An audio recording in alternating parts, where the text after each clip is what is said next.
Once our officers got on scene, we were able to locate a male in the parking lot who is deceased. The coroner has just arrived on scene now. What we can tell you, though, is that witnesses that were at the scene have described that there were multiple sounds of multiple gunshot wounds, multiple gunshots. And at this time, we're appealing for any witnesses who might have seen anything in the area that may have left prior to police arrival to please contact our homicide unit. At 2 p.m. on the 24th of April 2014, Canadian police received a call about a shooting that had taken place outside of the Regina Sport Café in Woodbridge, a suburb of Vaughan, which is a city in the Greater Toronto area. When police arrived, they found the deceased body of a man. He'd been shot multiple times and the perpetrators had fled the scene. The victim was a man born in Oppido Mamertina, Calabria, and according to reports, he was the connecting bridge between the Ndrangheta clans in the Locride area of Calabria and the Greater Toronto area. It was also revealed that he had travelled for a special meeting at that sacred place in the heart of Aspromonte, the sanctuary at Polsi. His name was Carmine Verduci, and according to Italian and Canadian law enforcement, he was a senior member of the Ndrangheta in Canada, a senior member of what is known as the Siderno Group. This is Deep Dive from the Global Initiative Against Transnational Organised Crime. I'm Jack Megan-Vickers.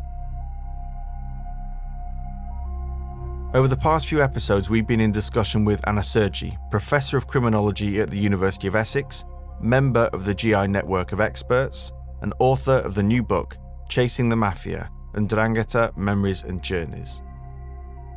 In the last episode, we looked at the relationship between the Ndrangheta in Calabria and Australia through one prominent clan, the Barbaros. In this podcast, we turn to the other side of the world as we look at Canada and the Siderno Group. Welcome to the Ndrangheta. Part 3. The Chamber of Control.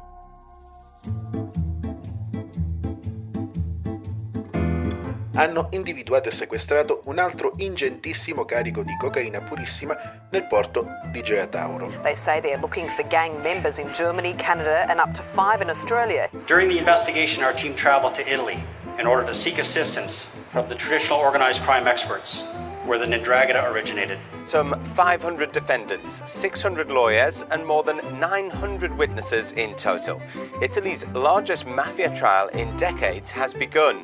The cellar of an unfinished house in the village of Platti had a concealed door in the wall. The carabinieri demonstrate how part of the wall can roll backwards on rails, exposing the entrance to a bunker. The Ndrangheta are not just an Australian problem, they are a global problem. Mi sento vuoto, psicologicamente sono veramente distrutto. You must have heard of Ndrangheta in your native Calabria. Oh, I was too young when I came from Calabria, I was 17.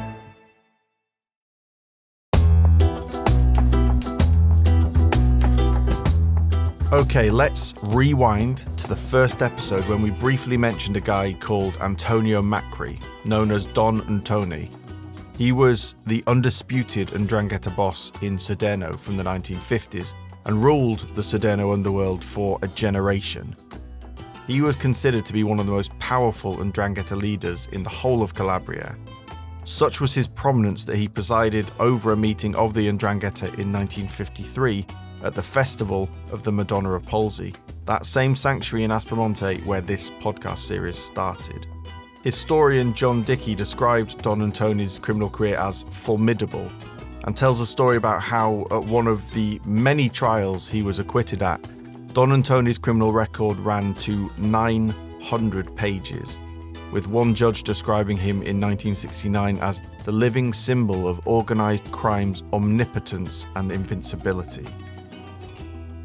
But that invincibility would come to a sharp and violent end just a few years later.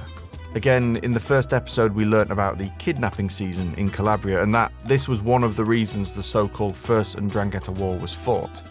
It was during this bloodletting that in 1975, Don Antoni Macri was gunned down by 4 men after he finished a game of bowls. The First Ndrangheta War is important because those powerful clans that emerged from the rubble still dominate today. And this episode is about one of those clans, the clan who replaced Antoni at the top of the Siderno underworld, the Commissos, under their boss, Cosimo Commisso. As I have said, Cosimo Commisso is the unchallenged boss of Siderno, where nothing moves unless he wishes so. He owns houses, companies, land, commercial activities, and controls every business activity, even when not directly controlled by him. Public work in the area is also controlled by him. His rise to power after the death of Antonio Macri has been almost automatic, as he was privy to narcotics and trafficking, at the time already becoming the real business of mafia clans. Commisso was already handling the drug trade together with Vincenzo Macri, Don Antonio's son. Vincenzo could have been the successor of his father. He had the ability to do so, but he was arrested in New York for drugs and got almost 20 years. Another Macri, also named Vincenzo, also into drug trade, didn't have the substance to be a leader. He liked the good life and gambling, and he didn't inspire power. Therefore, it was almost natural for Cosimo Commisso to take over the Siderno clans, as he had a strong family behind, while Vincenzo is now marginal to the organization. These were the words of a police informant, which are relayed in Anna's book, where he talks about the feud between the Commissos and the Costa clans over control of drug routes and Siderno during the 90s. The Costa clan had been heavily involved in Canada, but needless to say that by the end of the feud, which saw at least 50 people killed, mainly in Calabria but also Canada, the Commissos maintained their preeminence. So to this day, it's the Commisso Ndrangheta who rule the Siderno Group.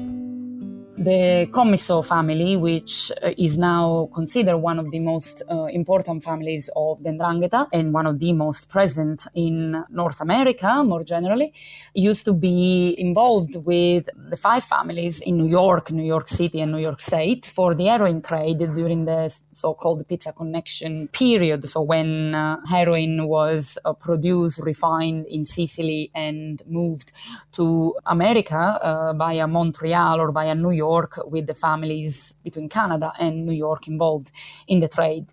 Part of this trade was organized by the Commissos between Calabria and France and also Canada. And this is how they essentially made their fortune, by being the best drug traffickers at the time. So this is just one of the examples, but essentially it shows how they, as usual, some Ndrangheta families grew, in the shadows of Cosa Nostra. And we briefly mentioned the Pizza Connection in the last episode. It was a Cosa Nostra-led heroin trafficking scheme which saw heroin smuggled into the US in tins of tomatoes and distributed through a network of pizza parlors. While Walter Mondale was unveiling his anti-drug campaign today, the Reagan administration continued to gloat over its efforts at cracking a heroin smuggling ring operating in Italy and the US. At a press conference in Washington today, Attorney General William French Smith said a new pattern of cooperation had been established with Italian authorities. Now in Canada, the place where the Siderno Group call home is a fairly nondescript suburb of the Greater Toronto area, the same area where Carmine Verduci was murdered, Woodbridge. I went to Woodbridge because there were operations active in Italy that related to individuals who lived and actually resided for decades in Woodbridge. So these are still linked to Siderno, these are still linked to the Commisso's broader family, Commisso Figliomeni, and it posed an interesting research conundrum. So the research conundrum for Woodbridge was, are the families in Woodbridge ruling the Siderno families from Canada, even when it relates to Calabrian matters? So this was the question that we were supposed to be asking ourselves, because the prosecutors were saying that this was the case. Woodbridge is a suburb. It's very close to Toronto. You can go there by, public transports. So it's an area where Italian migration is very visible. The place is very quiet. It's a residential area, but it's also Canada, so it looks like Canada. So in order for us to imagine the Calabrian, let's say, criminality Ndrangheta type criminality active there, it does require some element of embeddedness in the area. And I think that was the most interesting part of it, because the way Italians assume things work doesn't quite fit the area. They assume the control of territory happens in the same way. They assume that the power of some criminal groups of Calabrian extraction could be replicated in the same way as it is in Calabria. And this is not the case. This is not what you can find. You find a place which is mostly normal, which is a normal place, where probably many things, many different criminal groups act, where there has to be coordination and, in a way, the achievement of respect in order to control certain activities requires different type of skills. So I think that's the added value of research in that sense. Woodbridge was really a lot like Australia in that sense. It did require me to kind of go beyond what the data that I already had showed me. But despite these similarities, Anna noticed something quite unusual about organised crime groups in Canada. And it's really interesting because, to me, it reminds me of this process in illegal, unreported and unregulated fishing, IUU fishing. Okay, stay with me here. There's this process called reflagging. Now, we went into detail about this on an episode last year called Fishy Business, but basically it means ships would change their flags and it allows owners to cut costs, avoid tax, and so on. But reflagging is also known as a flag of convenience. Canada, differently from Australia, has this peculiar hybridity to organized crime where different groups can choose what to be depending on the day and on the convenience. So if you are Italian, you can choose to be Sicilian, Calabrian, only Italian. You can decide to be Ndrangheta. You can decide to portray yourself as Cosa Nostra. There is a lot to gain from choosing different flags of criminality, and many different individuals, many different criminal groups know that. So this is something that emerged quite clearly. So to assume that the Ndrangheta in Woodbridge, just because they carry the same surnames and they carry the same interest or even connection, very clearly they maintain connection with Calabria, to just assume that this brings the same phenomena to manifest in both places is just naive, I would say. When looking at any organised crime of Italian origin in North America, general society tends to view it through a Sicilian lens. So the famous 5 New York families, Bonanno, Colombo, Gambino, Genovese, Lucchese, and their offshoots in places like Buffalo, the Magadinos, or Trafficante in Florida, or the Rizzutos in Montreal. Although the Ndrangheta, like the Siderno Group, have worked alongside these groups, like we heard during the Pizza Connection, the Hollywood version of the Mafia and the narrative history built up around them has led to any group with Italian origin being lumped in as part of La Cosa Nostra, the North American version of the Sicilian equivalent, which leads to confusion. We have a situation in Canada whereby there is a kind of a category of organized crime, which is Italian organized crime, GI-TOC. Within Italian organized crime, we have Cosa Nostra families of whichever origin, and this is already problematic in itself, and some other Calabrian factions of Italian organized crime, which is also problematic in itself. So essentially you have pure Ndrangheta families that migrated from Calabria to Canada and link Calabria and Canada still today. And this would be, for example, the families in the GTA area, in the Greater Toronto area, around Woodbridge or Vaughan and other areas like that. So this would be the pure Ndrangheta. Then you would have the Calabrian faction of the Italian Mafia, whatever that is, which might be people around Montreal, which come from an original feud between Sicilian and Calabria. These are not Ndrangheta, but they are Calabrian, so they are not properly Cosa Nostra, but they are not even Ndrangheta, so whatever they are.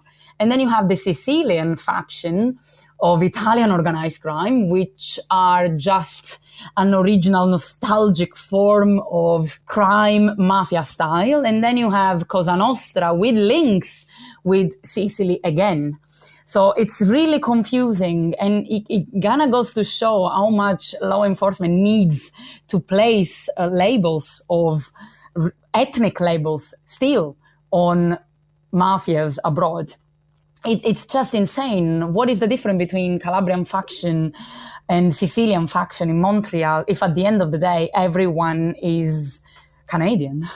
It just happens to have, grandfathers coming from Sicily or Calabria. So it's really problematic from a critical perspective. And it creates a very confusing scenario in today's Canada, especially, but also in eastern coast of the US. If we look at the history of the Ndrangheta in the US and Canada, we can see evidence of groups originating from the Siderno area dating back to the late 50s. A US law enforcement intelligence report, which was sent to their Canadian counterparts, said that elements of organised crime in the United States were planning to form a group in Toronto to be known as the Toronto Locale. Now, given what Anna said a moment ago and groups reflagging or perhaps being just Calabrian rather than Ndrangheta, you could ask the question whether this intelligence report is pointing to the Ndrangheta. What's important here is the term locale. This is a word intimately associated with the Ndrangheta structures. Locale basically means prime territorial Ndrangheta structure. And so perhaps here we should briefly talk about the structure of the Ndrangheta. At the top you have something called La Provincia, the province, or Il Crimine, great crime, which is a supervisory body headed by the Capo Crimine, boss of the crime. Below that you have the Mandamenti, the precincts. There are 3 of these in Reggio Calabria, and then you will also have other national and international branches of the Ndrangheta. Below the Mandamenti you have the Locale, which means locals. These people govern the territory, and it's split into 2. The senior branch is the Società Maggiore, or Major Society, and the junior branch is called Societe Minore, Minor Society. Each one of these locale is made up of ndrina, or clans based around families like the Comisos or the Barbaros or the Piramales. The Cosa Nostra don't use the term locale in their structures, it's exclusively the Ndrangheta. But don't think of the Ndrangheta as a single top-down organisation. This is an organisation from the bottom up. Each ndrina operates independently. These structures allow more powerful and influential ndrina to communicate and coordinate actions or business when necessary, like divvying up contracts for major infrastructure works such as the Salerno to Reggio Calabria motorway, the A2, otherwise known as the motorway of the Mediterranean. But that's a story for another day. Anna writes in her book that each ndrina is pretty much anchored in its locale and coordinates with the branches based abroad. We saw that in the last episode with the Barbaros in Australia organising a murder in Calabria with the Barbaros based in Plati. But the Siderno Group is different. They've adopted a sort of provincia or crimine in Canada, a senior leadership that deals with disputes within their local area, just like in Calabria. This is called the Chamber of Control, and it's tied to Siderno, but Siderno doesn't impose judgments on Toronto. And yet actions in Canada have implications in Calabria and vice versa, which brings me to a man called Carmelo Mua, the boss of the Mua clan. He was gunned down in Siderno in 2018. Now the Muas are an associate of the Comiso clan, and they're based just north of Siderno in the village of Ferraro. The news of Carmelo's death enraged his brother Vincenzo. He thought he knew who had killed him. But this was a sensitive issue, so he had to be careful on his mission to find out who was responsible.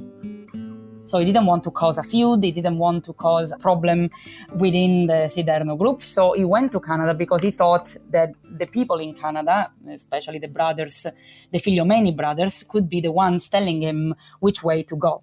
And the reason why he thought that was because the Figliomeni brother at that time, we're talking about 2018, 2019, were the ones in charge of the Società of Siderno, which comprises clans between Toronto, Perth, and Siderno as well.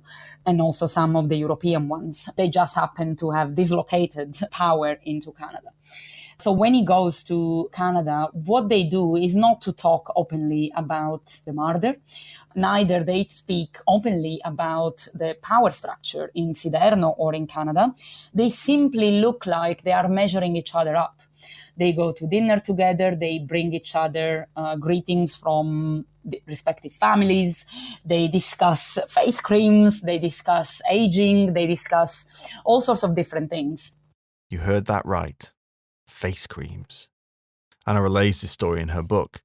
Vincenzo Mua has sat down for dinner with the Fiumeni brothers, both alleged to be top Ndrangheta members in Canada, and they're talking about how great this new face cream is for slowing aging. But what this means essentially is that they consolidate a relationship. They essentially reaffirm whatever relationship they had already going on in a way that is considered to be more valuable when done in person. At the end of the day, when the law enforcement was following these conversations abroad, so they managed to bug the phone of Vincenzo Muia so that it could be intercepted also abroad, thanks to the help of York police, I think it was. But essentially what they found was nothing criminal. So the whole case, which was Operation Canadian Connection, collapsed. None of these people could be charged with anything because they weren't doing anything. They were just talking and visiting each other. So it looked like someone with a bit of a past, a criminal past, went to visit someone else with a bit of a past who happened to live in Canada. So there was nothing in their conversation that spoke about the criminality. And this is very much about the Ndrangheta traditional core, the way in which everything you need to do, you better do it in person, and you better do it with innuendos and half-baked words and half-baked truths, and somehow by learning what the other person is about. It's not just about business, it is about family, it is about the places where everyone is born, it's about creating some sort of identity around common origins and common, let's say, experiences. And one of those traditions is meeting, talking, and doing business face to face. Vincenzo carried on travelling, meeting senior members of the Siderno Group in both Canada and Calabria, always in person. This shows the hypermobility of the Siderno Group, the interconnectiveness. To find out who killed his brother in Calabria, Vincenzo travelled to Canada to gather information about what his next move should be. And it also demonstrates how important it is doing business face-to-face as well as eating together. Within the Siderno Group, the Mua and Fiumeni clans are both subordinate to the Comissos. So let's end with them. At the start of this episode, we heard those words from a police informant who talked about how Cosimo Comisso had sidelined Vincenzo Macri, the son of Antoni Macri, after his murder. What was really interesting about this is what it reveals about the influence Calabria has over what happens in places like Canada, and in this case New York and vice versa. He talked about how Vincenzo Macri, who had the capability to take over from his father, but had been jailed in the US for heroin trafficking. So Cosimo stepped into that leadership role, and the Comissos haven't looked back since. They have built the Siderno Group brand, the Società of Siderno, an umbrella-like organisation that, according to Italian reports, now exists in over 90 locali. They are a criminal dynasty. That means that they kind of keep their reputation linked to their surname and linked to their place of business. So today, whoever engages in any criminal activity in the area has to consider them. They might not be subordinated to them. They might not be subjected to them. They might not even have to agree with them on certain ways to conduct business, but they have to consider them in the territory. You can't just ignore them. So this means essentially that if you are engaging with the bikers, if you are a group engaging in trade of cocaine from Colombia via Mexico into the south of the US all the way into Canada, and you have no ethnic connotation, you still have to engage once you arrive in GTA, in Greater Toronto. You have to engage with them because they own a space in the criminal market. So this has to do with the way organized crime groups evolve rather than being Ndrangheta. The fact that they are Ndrangheta means something else entirely, which means that they can, for those who are in the business, let's say, in the criminal business, to know that this family is part of the Ndrangheta means that their power doesn't stop there. It doesn't stop in Woodbridge. It doesn't stop in GTA. It doesn't even stop in Canada. It can activate links in Calabria, in Italy, in France, in Belgium, the Netherlands, Ivory Coast, Western Africa, Australia. So the possibility to access multinational, cross-border networks, even if they don't, they can, and this gives them an extra edge.